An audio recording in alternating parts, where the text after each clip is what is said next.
আসসালামু আলাইকুম প্রিয় দর্শক, আজকে আমরা আব্দুল্লাহ বিন আব্দুর রাজ্জাক হুজুরের মুখ থেকে শুনবো কিয়ামতের পূর্বে কি কি ঘটবে এবং দাজ্জালকে কিভাবে হত্যা করা হবে সেই বিষয়ে। তো চলুন দেরি না করে আমরা শুনি। আজকে আমরা যে বিষয়ে আলোচনা করব সেটি হচ্ছে কিয়ামতের পূর্ব মুহূর্তে সংঘটিত বড় বড় যুদ্ধের মধ্যে বাইতুল মুকাদ্দাসের উল্লেখ, মসজিদে আকসার উল্লেখ। কিয়ামতের পূর্ব মুহূর্তে সংঘটিত হওয়া বড় বড় যুদ্ধের মধ্যে রাসূলুল্লাহ সাল্লাল্লাহু আলাইহি ওয়াসাল্লামের পক্ষ থেকে বাইতুল মুকাদ্দাস এবং মসজিদে আকসার উল্লেখ। রাসূলুল্লাহ সাল্লাল্লাহু আলাইহি ওয়াসাল্লাম বলছেন, আন মুআয ইবনে জাবাল রাদিয়াল্লাহু তাআলা আনহু আন্নাহু قال قال رسول الله صلى الله عليه وسلم। মুআয ইবনে জাবাল রাদিয়াল্লাহু তাআলা আনহু হতে বর্ণিত, তিনি বলেন রাসূল সাল্লাল্লাহু আলাইহি ওয়াসাল্লাম বলেছেন, উমরান বাইতুল মাকদিস খারাব ইয়াসরিব। বাইতুল মাকদিসের আবাদ হওয়া, মদিনার ধ্বংস হওয়া। ওয়া খারাব ইয়াসরিব, আর মদিনার ধ্বংস হওয়া খুরুজুল মালহামা, মহাযুদ্ধের সংঘটিত হওয়া। ওয়া খুরুজুল মালহামা ফাতহ কুস্তুনতুনিয়া, আর মহাযুদ্ধ আরম্ভ হওয়া মানে কুস্তুনতুনিয়া বিজয় হওয়া। ওয়া ফাতহ কুস্তুনতুনিয়া খুরুজুদ দাজ্জাল, আর কুস্তুনতুনিয়া বিজয় হওয়া মানে দাজ্জাল বের হওয়া। পরপর রাসূলুল্লাহ সাল্লাল্লাহু আলাইহি ওয়াসাল্লাম এই জিনিসগুলো বলছেন, তথা এগুলো একটার পর আর একটা ঘটবে। উমরান ও বাইতুল মাকদিস, মসজিদে আকসা যেই দিন আবাদ হবে সেই দিন মদিনা ধ্বংস হবে বা অনাবাদ হবে। যেই দিন মদিনা অনাবাদ হবে সেই দিন পৃথিবীতে বড় বড় যুদ্ধ সংঘটিত হবে। যেই দিন পৃথিবীতে সবচেয়ে বড় পৃথিবীর যুদ্ধ সংঘটিত হবে সেই দিন কুস্তুনতুনিয়া বিজয় হবে। যেই দিন কুস্তুনতুনিয়া বিজয় হবে সেই দিন দাজ্জাল বের হবে। কয়েকটি হাদিস রাসূলুল্লাহ সাল্লাল্লাহু আলাইহি ওয়াসাল্লামের পক্ষ থেকে দেখি। রাসূল সাল্লাল্লাহু আলাইহি ওয়াসাল্লাম বলছেন, ইয়ান্তাযিরু আও ইয়াখরুজু ৭০,০০০ ইয়াহুদি মিন আসবাহান মা'আদ দাজ্জাল। ইহুদিদের একটা অংশ দাজ্জালের অপেক্ষায় আছে, এবং যেই দিন দাজ্জাল বের হবে ইস্পাহানের ৭০,০০০ ইহুদি দাজ্জালের সঙ্গী হবে।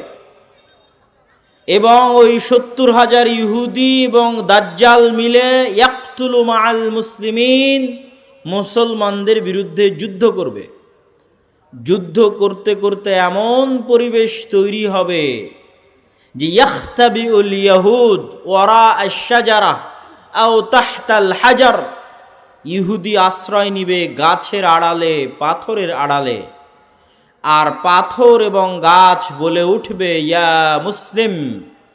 পাথর এবং গাছ কথা বলে উঠবে, এই মুসলমান, এই যে এখানে লুকিয়ে আছে হত্যা করো। গাছ বলবে, এই যে এখানে লুকিয়ে আছে হত্যা করো। পাথর বলবে, এই যে এখানে লুকিয়ে আছে হত্যা করো। আরেকটি হাদিস দেখি। عن عوف بن مالك رضي الله تعالى عنه أنه قال। আউফ ইবনে মালিক রাদিয়াল্লাহু তাআলা আনহু থেকে বর্ণিত, তিনি বলেন, আমি একদা রাসূলুল্লাহ সাল্লাল্লাহু আলাইহি ওয়াসাল্লামের নিকটে আসলাম।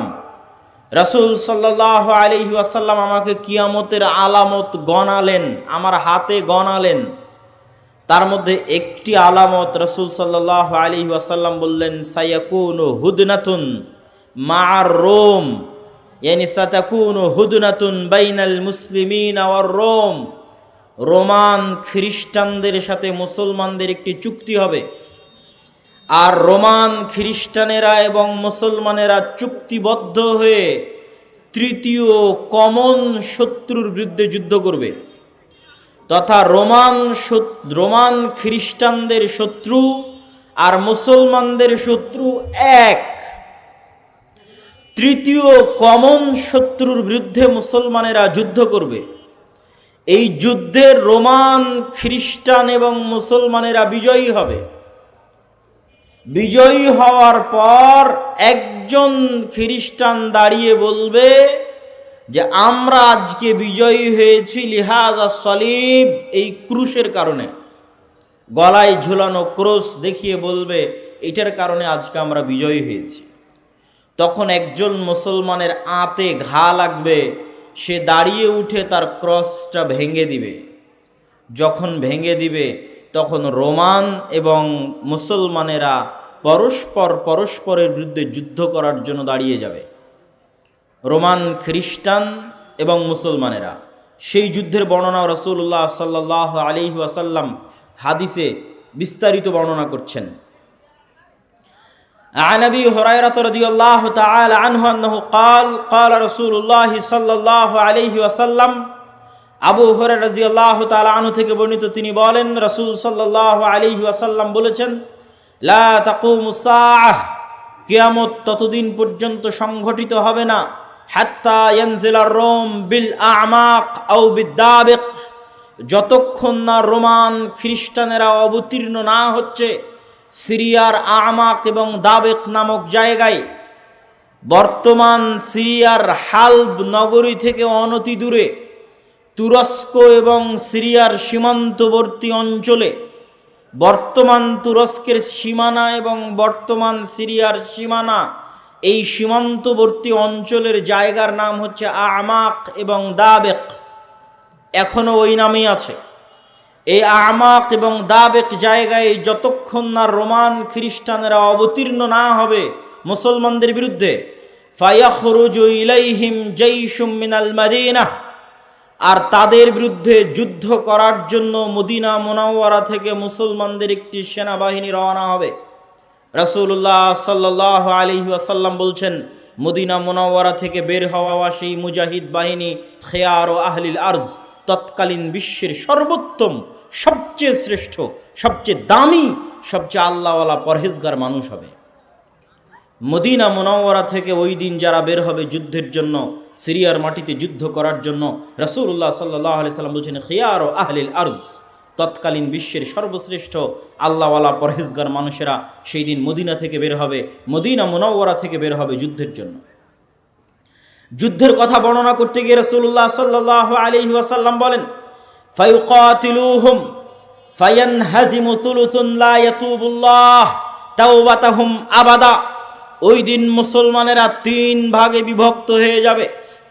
এক ভাগ যুদ্ধের মাঠ ছেড়ে পালিয়ে যাবে, আল্লাহ কোনোদিন এদের তওবা কবুল করবেন না। একদল মুসলমান যুদ্ধের মাঠ ছেড়ে পালিয়ে যাবে, আল্লাহর নবী বলছেন সাল্লাল্লাহু আলাইহি ওয়াসাল্লাম, লা ইয়াতুব, আল্লাহ কোনোদিন তাদের তওবা কবুল করবেন না, আবাদা, কোনোদিন আল্লাহ সুবহানাহু ওয়া তাআলা তাদের তওবা কবুল করবেন না। ওয়া ইউকতালু সুলুসুহুম, 3 ভাগের 1 ভাগ ওই যুদ্ধে মারা যাবে। রাসূলুল্লাহ সাল্লাল্লাহু আলাইহি ওয়াসাল্লাম বলছেন, আফজালুশ শুহাদা ইনদাল্লাহ, আল্লাহর নিকটে সর্বশ্রেষ্ঠ শহীদ বলে গণ্য হবে ওই যুদ্ধে যারা যুদ্ধ করে শাহাদত অর্জন করবে, শহীদ হয়ে যাবে 3 ভাগের 1 ভাগ মুসলমান, তারা আল্লাহর দরবারে সর্বশ্রেষ্ঠ শহীদ হিসেবে বিবেচিত হবে। রাসূলুল্লাহ সাল্লাল্লাহু আলাইহি ওয়াসাল্লাম বললেন, ওয়াইফতাতিহুস সুলুস, আর 3 ভাগের 1 ভাগ বিজয় লাভ করবে রোমানদের উপরে, 3 ভাগের 1 ভাগ বিজয় লাভ করবে রোমানদের উপরে। লা ইফতানুনা আবাদান, এরা কোনো দিন আর কিয়ামত পর্যন্ত ফিতনায় পতিত হবে না, এবং এদের হাত দিয়ে ইফতাতিহুনা কুস্তুনতুনিয়া বিজয় হবে। রাসূল সাল্লাল্লাহু আলাইহি ওয়াসাল্লাম বলছেন, ফায়াফতাতিহুনা কুস্তুনতুনিয়া, ওই যে একদল বিজয়ী হবে রোমানদের উপর, তাদের হাতে আল্লাহ কুস্তুনতুনিয়া, কনস্টান্টিনোপল বিজয় দান করবেন। ফাবাইনামা হুম ইয়ানকাসিমুনাল গানাইম, যখন এই সমস্ত বিজয়ী মুজাহিদরা গনিমতের মাল বন্টন করবে এবং তাদের তরবারি ঝুলানো থাকবে গাছের সাথে, তখন একজন চিৎকার করে বলবে, সাহা ফীহিমুশ শাইতান ইন্নাল মাসীহা ক্বাদ খালাফাকুম ফি আহলিকুম, মাসীহুদ দাজ্জাল বের হয়ে গেছে আর তোমাদের বাড়িতে বাড়িতে মাসীহুদ দাজ্জাল প্রবেশ করতেছে। এখন পর্যন্ত ইমাম মাহদি আসেননি, হয়তো এনাদের মধ্যেই ইমাম মাহদি থেকে থাকতে পারেন, তবে তিনি যে ইমাম মাহদি তা এখনও প্রকাশিত আকারে জনগণের সামনে স্পষ্ট হয়নি। হবে কখন? দাজ্জাল বের হওয়ার পরে এবং সালাতের, দামেস্কের মসজিদে সালাতের পরে, যেটার বর্ণনা রাসূল সাল্লাল্লাহু আলাইহি সাল্লাম দিচ্ছেন। ফায়াখরুজুন ওয়া যালিকা বাতিল, শয়তানের এই মিথ্যা কথা শুনে তারা তরবারি নিয়ে দৌড়ে এগিয়ে যাবে কোথায়? মাসিহাদ দাজ্জাল, তার বিরুদ্ধে যুদ্ধ করার জন্য। ফাইদা জাউ শাম, তারা আস্তে আস্তে দেমাস্কে চলে আসবে। দেমাস্কের মসজিদে তারা কাতারবদ্ধ হয়ে সালাতের জন্য দাঁড়াবে। ইদা উকিমাতিস সালাত, যখন সালাতের ইকামত দেওয়া হবে, ফায়ানজিলু ঈসা ইবনু মারিয়াম, তখন আসমান থেকে ঈসা ইবনু মারিয়াম অবতীর্ণ হবেন। ফাআম্মাহুম ফাইদা রাআহু আদুউল্লাহ যাবা কামা ইয়াযুবুল মিলহ ফিল মা, ঈসা ইবনু মারিয়াম অবতীর্ণ হবেন ওই মসজিদে, এবং তারপরে মুসলমানেরা দাজ্জালের বিরুদ্ধে যুদ্ধ করার জন্য রওনা দিবে। এবং মসজিদে আকসার পাশে, জেরুজালেমের পাশে লুদ নামক, বাবুল লুদ, লুদ নামক দরজায় ঈসা আলাইহিস সালাতু ওয়াস সালামকে দেখে মাসিহাদ দাজ্জাল লবণ যেভাবে পানিতে দিলে গলে যায় সেভাবে গলতে থাকবে, এবং তার গলে শেষ হওয়ার আগেই রাসূল সাল্লাল্লাহু আলাইহি ওয়াসাল্লাম বলছেন, ফালাউ তারাকাহু লানযাব হাত্তা ইয়ানহালিক, যদি ঈসা ইবনু মারিয়াম তাকে ওই অবস্থায় রেখে দিতেন তাহলে সে গলে ধ্বংস হয়ে যেত। হাত্তা ইয়াহলিক ওয়ালাকিন ইয়াকতুলুহুল্লাহ বিয়াদিহি ফায়ুরিহিম দামাহু ফি হারবাতিহি, কিন্তু আল্লাহ সুবহানাহু ওয়া তাআলা চান যে ঈসা ইবনু মারিয়ামের মাধ্যমে সে নিহত হোক। এই জন্য ঈসা ইবনু মারিয়াম তাকে হত্যা করবেন এবং দাজ্জালের রক্ত জনগণকে দেখাবেন। ভিডিওটি ভালো লাগলে অবশ্যই লাইক করবেন এবং এমন ইসলামিক ভিডিও পেতে আমাদের চ্যানেল সাবস্ক্রাইব করে আমাদের সাথে থাকুন। দেখা হচ্ছে পরবর্তী ভিডিওতে। আসসালামু আলাইকুম।